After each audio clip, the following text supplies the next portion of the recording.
Salom, men ismim Mirkinov Sardor va men yosh zamonaviy rassomman. Biz Art Review tomonidan qilingan kutub zamonaviy san'atga boshlangan leksiyalarimiz proyektini davom ettiramiz va biz bu leksiyalardan maqsad siz va biz yoshlarga zamonaviy san'at haqida ma'lumot berish, ya'niki zamonaviy san'at qanday yaralgan, zamonaviy san'at nimalardan iborat va zamonaviy san'at o'zi nima uchun bizga kerak va uni oddiy klassik san'atdan farqi. Ya'niki proyektdan maqsad o'zbek tilidagi zamonaviy san'atga qaratilgan leksiyalar umuman kam. Yo'q desa ham bo'ladi va o'zbek tilini bilgan yoki rus tilini yomon bilgan talabalar, yosh rassomlar va san'atga qiziqadigan odamlar uchun informatsiya, ma'lumot juda ham kam, yo'q desa ham bo'ladi zamonaviy san'at haqida. Va shu informatsiya yo'qligi sababli ko'p yoshlarda shunday tushuncha bo'ladiki, zamonaviy san'at bizga kerak emas yoki bo'lmasa zamonaviy san'at o'sha Amerikani yoki bo'lmasa Yevropadan yangi yaralgan janrlardan biri deb o'ylashadi. Bilishmaydiki, zamonaviy san'at kecha yo bir necha yil oldin emas, 100 yillar oldin, ya'niki 19-20 asrlar oralig'ida yaralgan va butun dunyoni o'zgartirib yuborgan. Zamonaviy san'at yaralishiga 20-asrni olib qaraydigan bo'lsak, 20-asrda umuman insoniyat tarixida yaralmagan, ya'niki katta o'zgarish bo'lmagan narsa bir asr davomida bo'ladi. Ya'niki biz klassikaga yana nazar soladigan bo'lsak, 14-asrdan Renessans yoki bo'lmasa gotik periodi yoki barok, Renessans, 19-20-asrga qadar san'at bir xil bo'lgan. Ya'niki odamlarni dunyoqarashi, odamlarni san'atga bo'lgan o'zini tushunchasi deymizmi, uni san'atda ko'rsatishi, hamma narsa realizm doirasidan kelib chiqqan. Nega aynan 20-asrga kelib san'at bu darajada o'zgarib ketdi bir asr davomida? Bu narsani kelib chiqishiga juda ko'p narsalar sabab bo'ldi. Ya'niki 20-asrda filosofiya rivojlandi, ya'niki o'sha Friedrich Nietzsche, Schopenhauer, nemis o'sha faylosuflari umuman insoniyatga bo'lgan dunyoqarashi, hayotni qanday rivojlanishi, umuman hayotni mazmunini boshqatdan ko'rib chiqishdi. Ya'niki o'sha 20-asrda Friedrich Nietzschening Xudo o'ldi yoki bo'lmasa zamonaviy odam degan asarlari, o'zini dunyoqarash asarlari ko'pchilik odamlarni o'sha paytda o'zgartirib yubordi dunyoqarashini. Ya'niki Yevropada odamlarning dunyoqarashi o'zgara boshladi. Hamma eski narsaga bo'lgan narsa, hamma o'sha eskilikda qolgan odob, axloq, hamma bir madaniyat, ma'rifat narsalari qaytadan ko'rib chiqildi. Ya'niki bu narsa butun narsaga yoki faqatgina san'atga emas, o'sha filosofiyaga, kulturaga, hamma narsaga o'z ta'sirini ko'rsatdi.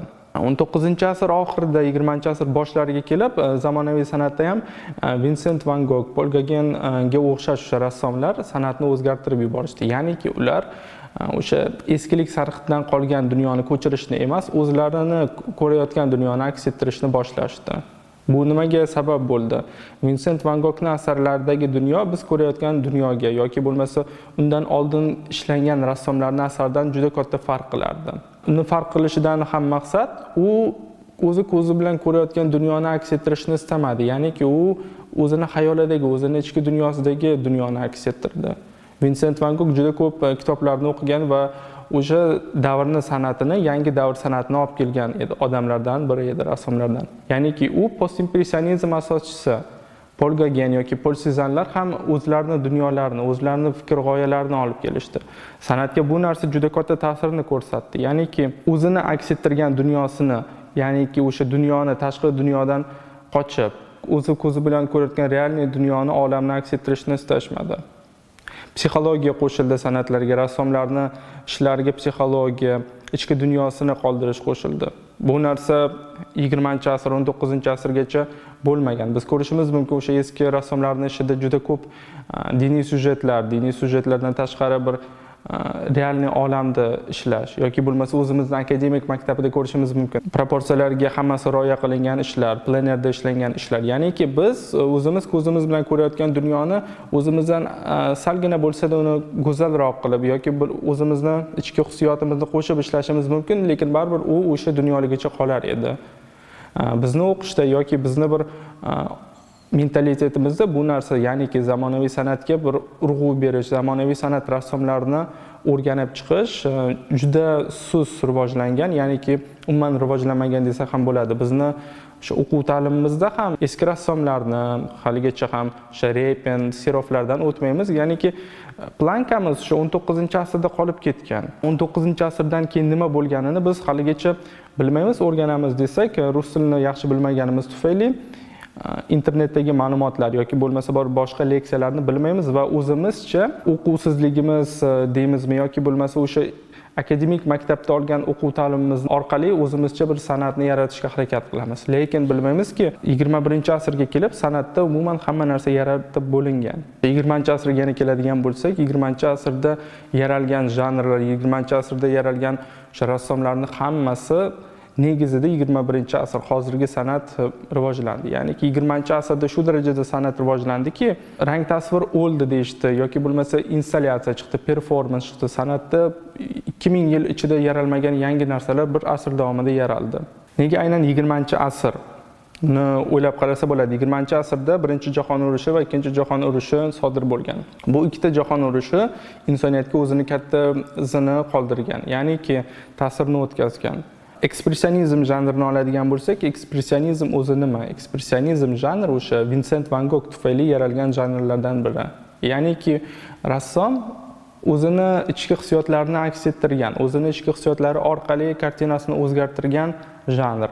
U janrda biz odamni ichki hissiyotini, qo'rquvini, odamdagi bir bu dunyoga bo'lgan qo'rquvni aks ettirgan kartinalarni ko'rishimiz mumkin. Yaqqol namunalardan biri Edvard Munch, norvegiyalik rassomning ishida ko'rishimiz mumkin. Edvard Munchni hayot frizlari, ya'niki Friz жизни degan katta seriyasi bo'lgan va ijodining boshidan va oxirigacha qadar u seriya davom etgan. Ya'niki bu seriyada nima bo'lgan? Edvard Munchni bu seriyasidagi maqsad hayotni ma'nosizligi, ya'niki o'sha o'limni yaqinligi, o'lim bizni har doim kuzatib yurishi va o'sha hayot, boqiy hayot oldidagi, ya'niki bir o'limni oldidagi odamni qo'rqayotgan hissiyotlarni aks ettirish. Edvard Munchning kartinalaridagi yaqqol ranglar, qo'rqmasdan ishlangan mazoklar yoki bo'lmasa juda ham g'amga to'la, qo'rquvga to'la kartinalarni biz ko'rishimiz mumkin.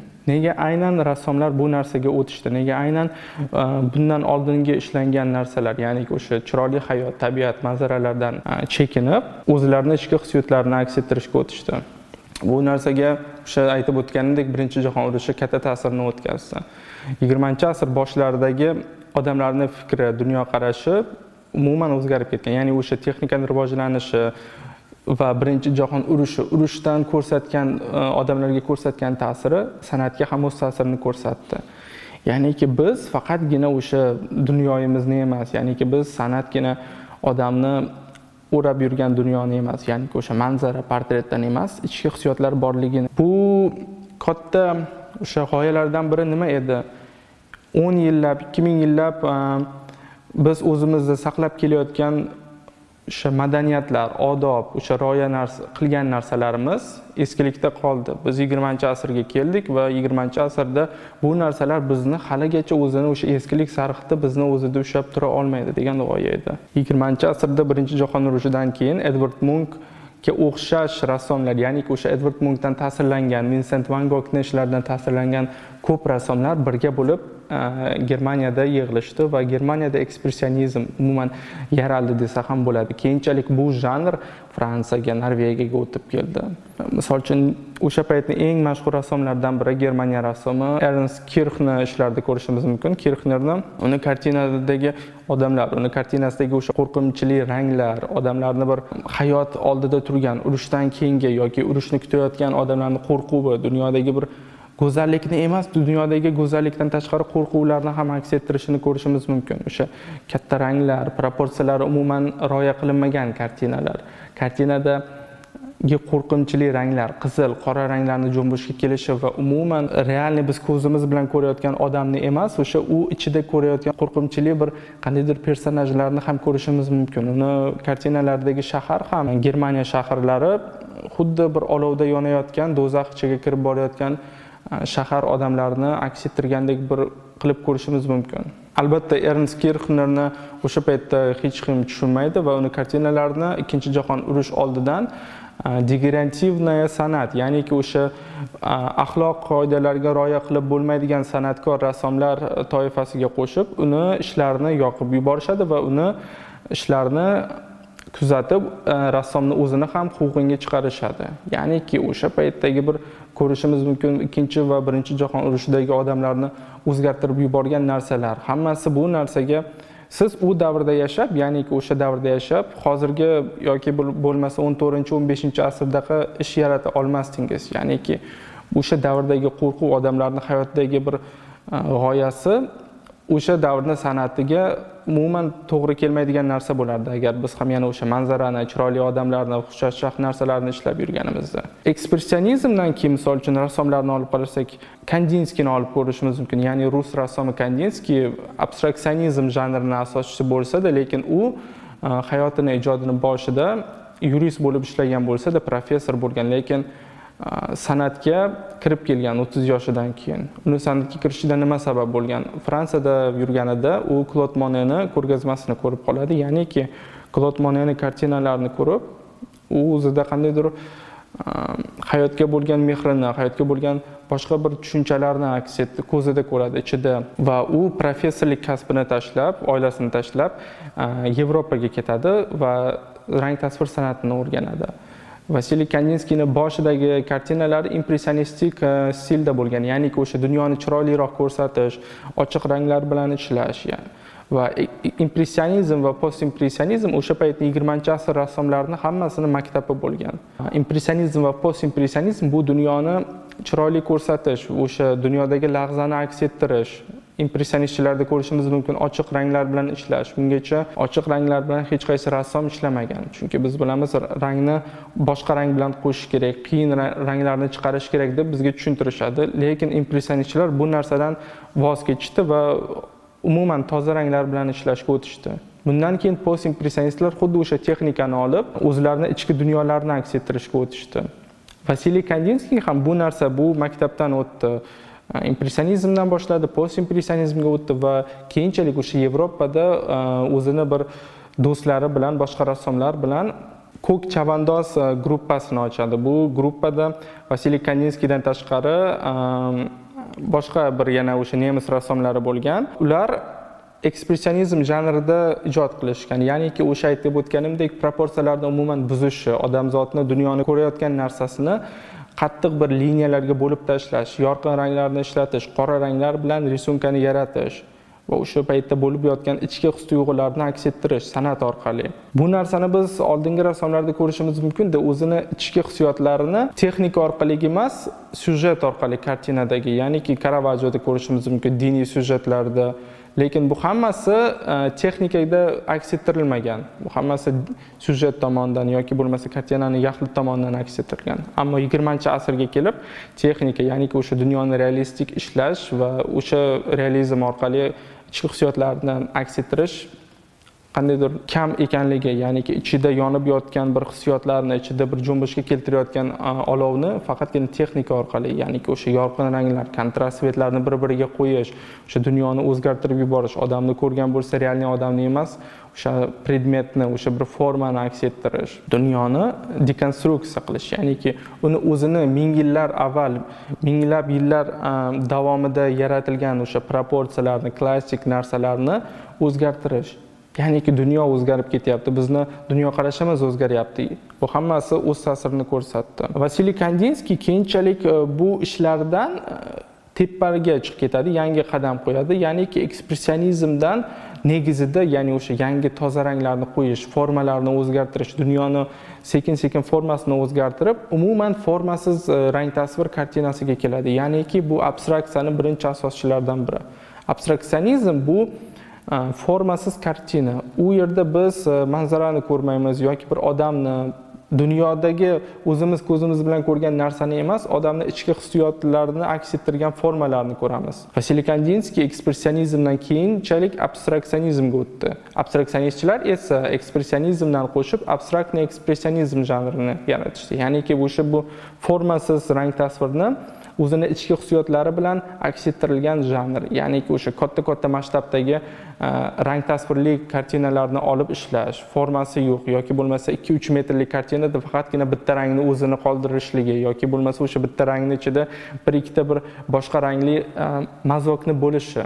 20-asrda shunday ham ko'p rassomlar, shunday juda ham ko'p janrlar, yo'llar ochildiki, bu narsani ushlab qolish yoki bo'lmasa 20-asrda bo'lgan bu hamma janr, stillarni o'zida bir kallasiga quyib olish, bir narsani shu janrga o'xshab yurish yoki bir o'zini janrini topish juda qiyin edi. Chunki san'at juda ham sekin rivojlangan. 10-asrdan boshlab to 19-asrgacha san'at bir qadamdan rivojlangan bo'lsa, 20-asrga kelib bu qadamlar 100 qadamga o'tib ketdi. Chunki har kuni yangi xudojniklar, har kuni yangi bir stillar, odamlarning o'zini bir g'oyalari chiqdi. San'at bitta qadamda turmadi. Va bilasizmi, san'atkor degan tushuncha ham o'zgarib ketdi. Ya'niki 20-asrda rassom odam faqatgina o'sha rasm chizishni biladigan emas, rassom odam birinchi o'rinda katta g'oyasi borligi, katta o'zida bir filosofik, ya'niki faylasuf dunyoqarashlarga ega odam rassom bo'ldi. Rasm chizishni bilishgina buni o'ziga yetarli bo'lmadi. Ya'niki rasm chizishni bilmasligingiz mumkin, lekin sizdagi g'oya, sizdagi dunyoqarash sizni yangi pog'onaga olib chiqishi mumkin edi. Yana bir marta olib qarashimiz mumkin. Bu narsa o'sha asrlar davomida biz tushunib kelgan narsa, ya'niki rassom odam dunyoni chizadigan, portret chizadigan odam emas. Rassom odam bu birinchi o'rinda yaratuvchi, bu dunyoni o'zgartiradigan, dunyoga o'zini ichidagi bir yangi narsani olib keladigan odam bo'ldi.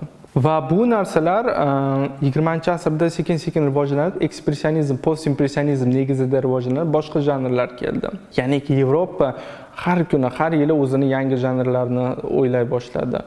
Rassomlar yangi bir yutuqlarga erishish uchun rassomlar bir o'zini ichidagi his-tuyg'ularni boshqacha bir yo'llar bilan aks ettirishni istashdi. Buni negizida biz ko'rishimiz mumkin kubizmni, surrealizmni, ya'niki o'sha kubizmda Pikassoda ko'rishimiz mumkin formalarni kubistik formaga bo'lib yuborishi, ya'niki o'sha biz ko'rayotgan dunyoni geometrik formalarga bo'lib yuborishi. Yoki surrealizmda ko'rishimiz mumkin. Biz o'zimiz bilan tushlarimizda ko'rayotgan narsa. Surrealizm tarjimasi juda ham boshqa realizm, boshqa dunyo. Surrealistlar kartinasida biz realniy texnikada ishlangan bo'lsa-da, lekin ertak nomus, biz bu dunyoni o'zimizni tushlarimizda ko'radigan dunyolarni aks ettirishdi, ertakka o'xshash. Buni biz albatta Rene Magritte'ni, Salvador Dali'ni kartinalarida ko'rishimiz mumkin. Uzun oyoqli fillar yoki bo'lmasa kallasini o'rniga olma qo'yilgan bir erkakni portreti yoki bo'lmasa hamma yog'i bo'linib yotgan bir odamlarni portreti.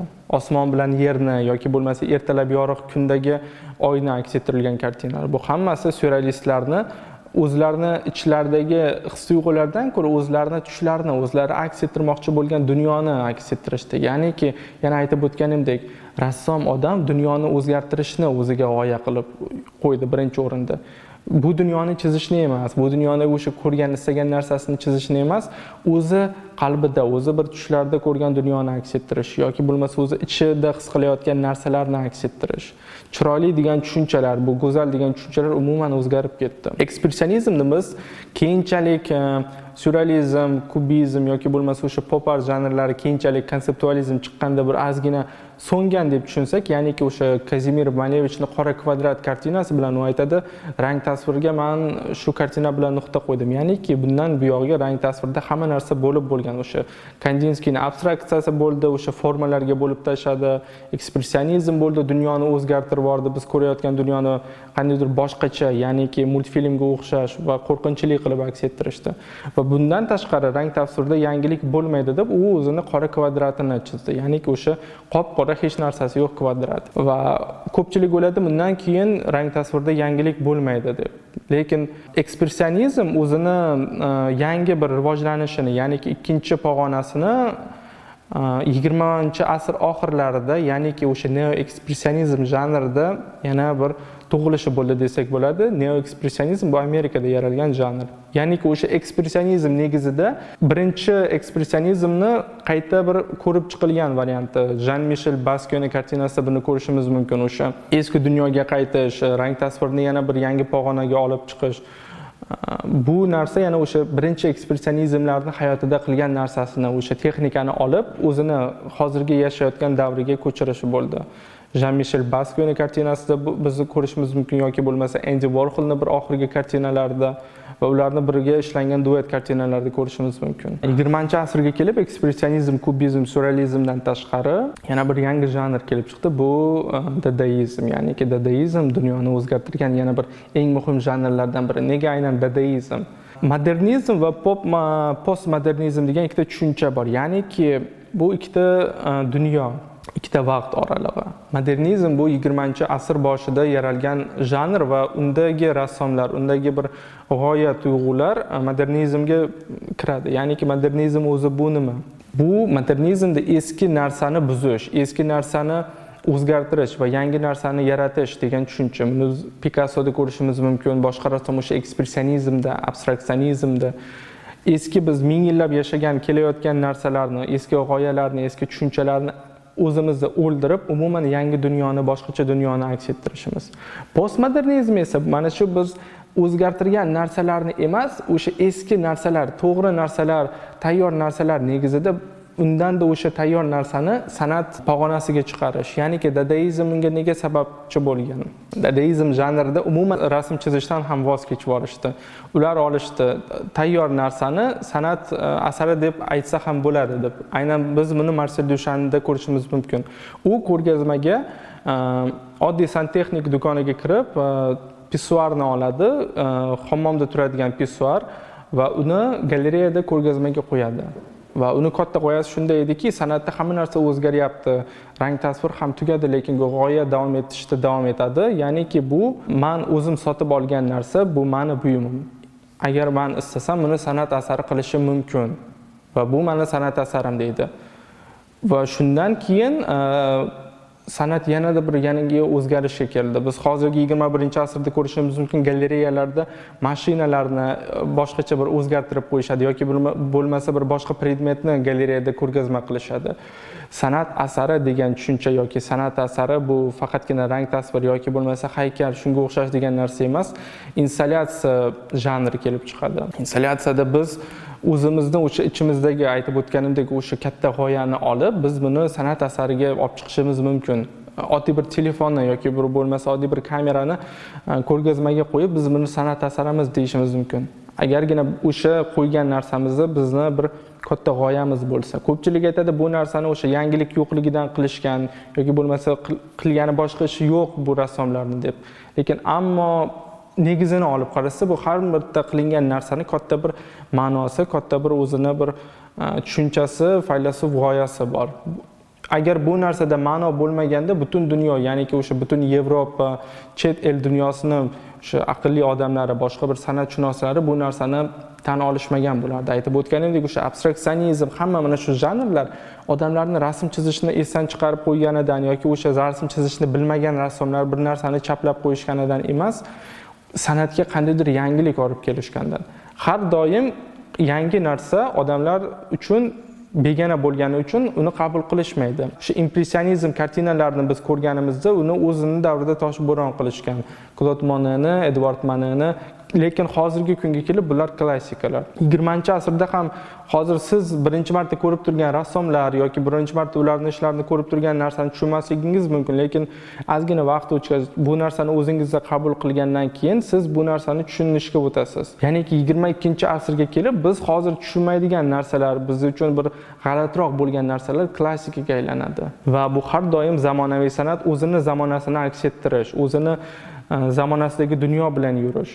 Biz siz bilan 21-asrda yashab, 19-18-asrni ishlari bilan 19-18-asrni bir g'oyasi bilan yura olmaymiz. Ya'niki o'sha biz mevalarni, portretlarni, tabiatni chiroyli ishlab, faqatgina buni o'zi san'at deya olmaymiz. Ya'niki o'zi bu narsa san'at deb hisoblamaydi agar bunda g'oya bo'lmasa. Bu chiroyli o'sha bir rassom, chiroyli bir o'zi qo'li bilan chizgan narsa deb hisoblanadi, lekin san'at asari hisobida bu narsa o'tmaydi. Kartinada ma'no bo'lishi kerak. Va biz bu kursda bu narsani podrobniy, ya'niki bir boshidan yana ko'rib chiqamiz o'sha impressionizm, post impressionizm, ekspressionizm va boshqa janrlarda. Va biz siz bilan hozir qisqacha o'sha 20-asr haqida gaplashdik va nega u san'at 20-asrda o'zgarib ketgani haqida. Va bizni kuzatishda davom eting va biz bilan bo'ling. Keyinchalik keyingi darslarda boshqa janrlar haqida siz bilan gaplashamiz. E'tibor uchun rahmat.